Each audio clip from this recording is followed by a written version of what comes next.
নমস্কার। People's voice নিউজে আপনাদের সবাইকে স্বাগত। দেখতে দেখতে আর একটা বছরও জীবনের খাতা থেকে চলে যাচ্ছে। আসছে নতুন বছর 2025। 2024 সালে নানা রকম ঘাত প্রতিঘাত, নানা ঘটনা শুধুমাত্র এ রাজ্য নয়, ভারত এবং আন্তর্জাতিক দুনিয়াতেও হয়েছে।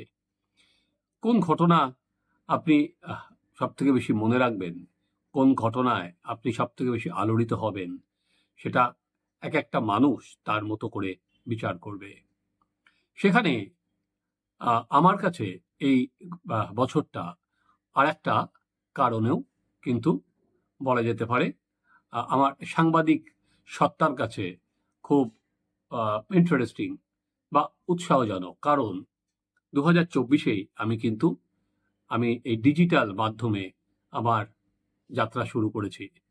এই আপনাদের জন্য নিয়ে এসেছি পিপলস ভয়েস নিউজ, যেটা মানুষের কথা বলবে। পিপলস ভয়েস, জনতার কথা যেটা বলবে, জনগণের কণ্ঠস্বর।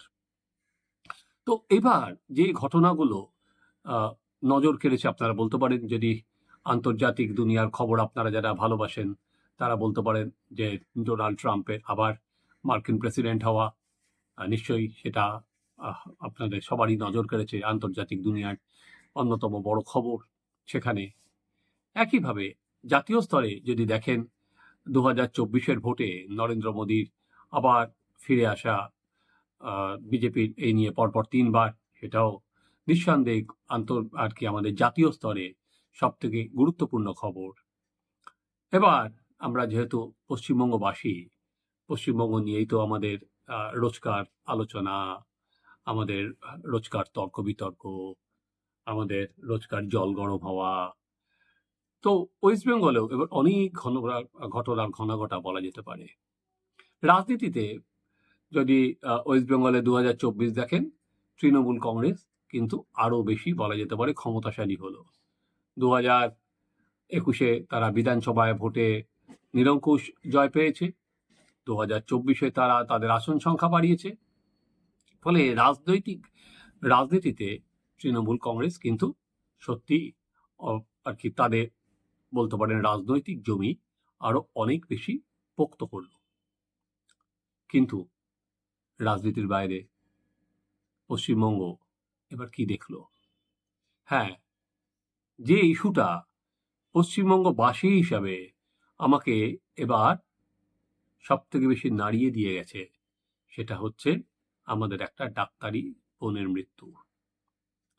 আরজিকর হসপিটালে একটা ডাক্তারকে ধর্ষণ করে খুন করা হলো। এটা কিন্তু সত্যি আমরা, দেখুন, এই ঘটনা আগে কিন্তু আমরা শুনিনি পশ্চিমবঙ্গে। আমাদের পশ্চিমবঙ্গের ইতিহাস ঘাটলে কিন্তু দেখা যাবে না। ধর্ষণ এবং খুন, এটা তো সমাজ জীবনের থাকলে সেটাকে আপনি এড়িয়ে যেতে পারবেন না।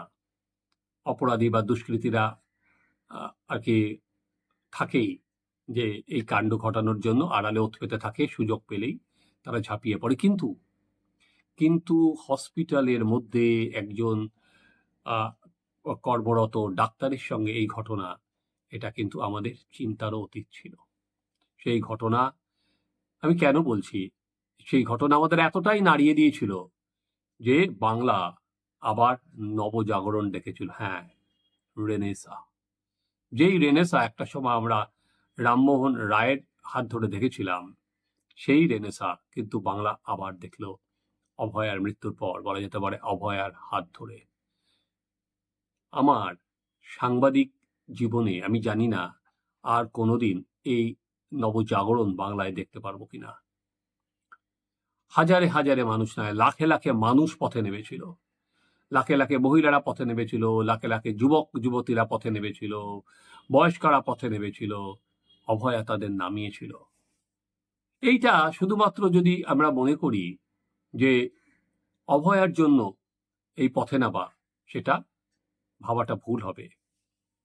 শুধুমাত্র হ্যাঁ, অভয়া বলা যেতে পারে সেই সলতেতে অন্যায় অবিচারের যে সলতেটা দীর্ঘদিন ধরে আমরা পাকাচ্ছিলাম বা পাকছিল, সেই সলতেতে কিন্তু অভয়ার মৃত্যু সেই সলতেতে খালি আগুনটা জ্বালিয়ে দিয়েছে। মানুষের ক্ষোভ, বিক্ষোভ, জ্বালা, যন্ত্রণা সব দাউ দাউ করে জ্বলে উঠেছে। তারপর থেকে অভয়া মৃত্যু আমাদের এতটাই নাড়িয়ে দিয়ে গেছে। ভাবতে পারেন সেই 14ই আগস্টের রাতের কথা, যেখানে মেয়েরা রাত দখল করেছিল, লক্ষ লক্ষ মেয়ে রাস্তায় নেমেছিল। তারপর থেকে তো প্রতিবাদের পর প্রতিবাদ। বাঙালি আমরা ভাবতাম যে বর্তমান যুগে মানুষ খুব, বর্তমান জেনারেশন খুব আত্মকেন্দ্রিক। এই ছেলেমেয়েগুলো নিজের বাইরে কিছু জানে না, এই ছেলে মেয়েগুলো নিজের পরিবারকেই দেখে না, তো অন্যের কথা কি ভাববে। আমাদের সেই জানা টাকা যে কতটা ভুল ছিল, বর্তমান প্রজন্মের ছেলে মেয়েগুলো সেটা দেখিয়ে দিয়ে গেল। আর ওই জুনিয়র ডাক্তারগুলো যারা একটা মেরুদণ্ডর রূপক নিয়ে হাঁটছিল, তারা দেখিয়ে দিয়ে গেল, বা বলা যেতে পারে নাড়িয়ে দিয়ে গেল আমাদের পেছনের এই স্নায়ুতন্ত্রটাকে, যে মেরুদণ্ডটা সোজা রাখাটা কতটা জরুরি। মেরুদণ্ড সোজা রাখলে কি করা যায়।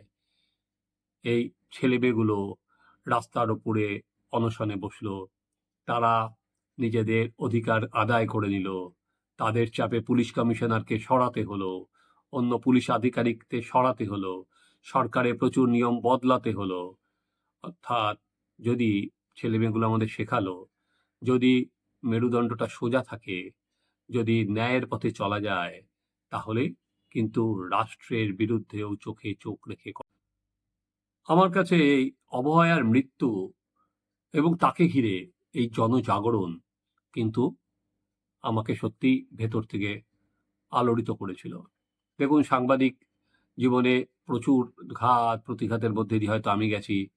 সিঙ্গুর বা নন্দীগ্রাম খুব কাছ থেকে দেখেছি, সেখানে সেখানকার আন্দোলনের সঙ্গে খুব ওতপ্রোতভাবে সাংবাদিক হিসেবে জড়িয়েছিলাম। কিন্তু তখনও কিন্তু এই জনজাগরণ হয়নি, এইভাবে মানুষ পথে নামেনি। কিন্তু যখন বছর শেষ, তখনও কিন্তু আমার এই মনটি বিচার পায়নি। আমরা বিচারের জন্য তাকিয়ে আছি আদালতের দিকে। সিবিআই তদন্ত করছে বটে, কিন্তু এখনো পর্যন্ত সিবিআই এর তদন্তে কিন্তু সাধারণ মানুষের যে ভরসা বা যে আস্থা যেটা ছিল তদন্তের প্রথমে, যখন কলকাতা পুলিশ থেকে সিবিআই কেসটা নিল, সেই আস্থা কিন্তু এখন আর অতটা নেই। বিশেষ করে দ্বিতীয় চার্জশিট জমা দেওয়ার পর, যেখানে সন্দীপ ঘোষ এবং অভিজিৎ মণ্ডলের বিরুদ্ধে সাপ্লিমেন্টারি চার্জশিটই জমা দিতে পারলো না সিবিআই। ফলে জনতার আস্থা কিন্তু অনেকটা কমে গিয়েছে। কিন্তু আস্থা যদি পুরোটাই হারিয়ে যান বা যায় আমাদের, তাহলে আমরা যাব কোথায়?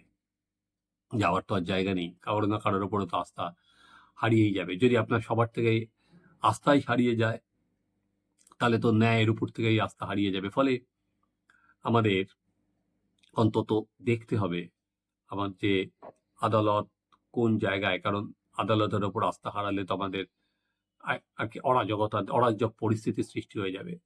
যে আদালতের নজরদারিতে চলা এই তদন্ত শেষ পর্যন্ত আর কি অভিমুখ ঠিক রেখে আসল কালপ্রিটদের ধরতে পারে কিনা। আমরা অপেক্ষা করব 2025 সাল, কারণ অভয়ার মৃত্যু তো নিছক একটা মৃত্যু নয়, একটা এক ডক্টর কি মত নয়। অভয়ের মৃত্যু এই অগণিত যে সমস্ত মহিলা আছে, মহিলা যাদের উপর অত্যাচার হয়েছে, তাদের বলা যেতে পারে এই এখনো পর্যন্ত যে সমস্ত মহিলারা বাংলায় মারা গিয়েছেন, তাদের প্রত্যেকের হয়ে অভয়ার প্রতিবাদ করেছিল আমজনতা।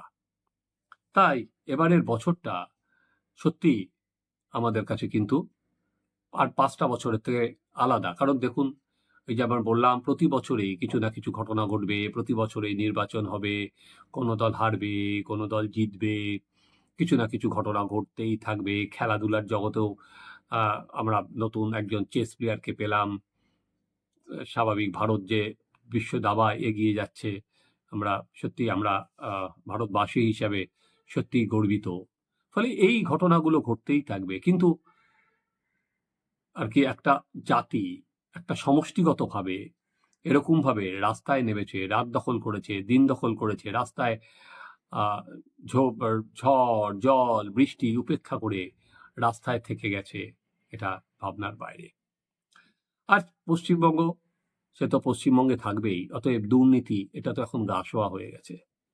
তো এরকম ভাবার কোনো কারণ নেই যে দুর্নীতিটা হঠাৎ করে চলে যাবে। এখন তো আমাদের দুর্নীতিটা বলতে পারেন বঙ্গ জীবনের অঙ্গ, থাকবেই। রোজই কোনো না কোনো দুর্নীতি, মন্ত্রীদের বিরুদ্ধে চার্জশিট এ চলতেই থাকবে, চলবে, এর কোনো শেষ নেই। একইভাবে একদম নানা জায়গা থেকে যেটা উঠে আসে সেটা হচ্ছে তোলাবাজি, সিন্ডিকেট। আপনি নিশ্চিত থাকতে পারেন সেটাও চলবে, কারণ এটা আজকের অভ্যেস না, দীর্ঘদিনের অভ্যাস। কিন্তু নতুন বছরে যখন যাচ্ছি তখন আমরা এই যে 2024 যে ছেড়ে 2025-এ যাচ্ছি, আমরা কি কোনো উদ্বেগ বা উৎকণ্ঠাকে সঙ্গে নিয়ে যাচ্ছি? হ্যাঁ, যাচ্ছি, নিশ্চিতভাবেই যাচ্ছি। কোনটা? ওই যে বললাম, দেখুন, দুর্নীতি, সিন্ডিকেট এগুলো এখন কোনো ব্যাপার না, এগুলো এখন বঙ্গজীবনের অঙ্গ। সব থেকে বেশি যে উৎকণ্ঠা বা উদ্বেগটাকে আমরা সঙ্গে নিয়ে যাচ্ছি সেটা হচ্ছে আজকে ওয়েস্ট বেঙ্গল জুড়ে জঙ্গি জাল। একদম ঠিক, ওয়েস্ট বেঙ্গল জুড়ে জঙ্গি জাল। আজকে যে সমস্ত জঙ্গি সংগঠন, আনসারুল্লাহ বিটিভ হোক, লস্কর-ই তৈবা হোক, তাদের আজকে টেরোরিস্টরা ওয়েস্ট বেঙ্গল থেকে ধরা পড়ছে। শোনা যাচ্ছে, মিডিয়ায় রিপোর্ট হচ্ছে যে আইএসআই ওয়েস্ট বেঙ্গলে ঘাঁটি গাড়তে চাইছে। আমাদের যে চিকেন নেক শিলিগুড়িতে সেটা টার্গেট করেছে। ফলে আমাদের উদ্বেগ বা উৎকণ্ঠা কিন্তু হাজার গুণ বাড়িয়ে দিয়েছে। নতুন বছরে কিন্তু আমি অন্তত সেই উৎকণ্ঠা বা উদ্বেগ নিয়েই নতুন বছরে পা দিচ্ছি। বাংলা বাঁচলে ভারত বাঁচবে, তাই বাংলাকে যে কোনো মূল্যে আমাদের সবাইকে বাঁচাতে হবে। চলুন, নতুন বছরের আগে আমরা সেই শপথটাই নিই যে আমরা সবাই মিলে বাংলাকে বাঁচাবো। আপনারা, আশা করি, নতুন যে বছর আসছে আমার চ্যানেল দেখবেন, আপনাদের মন্তব্য, গুরুত্বপূর্ণ মতামত জানাবেন, আপনার চ্যানেল সাবস্ক্রাইব করবেন। আপনারা দেখতে থাকুন আমাদের চ্যানেল সাবস্ক্রাইব করুন, আপনাদের মতামত জানান।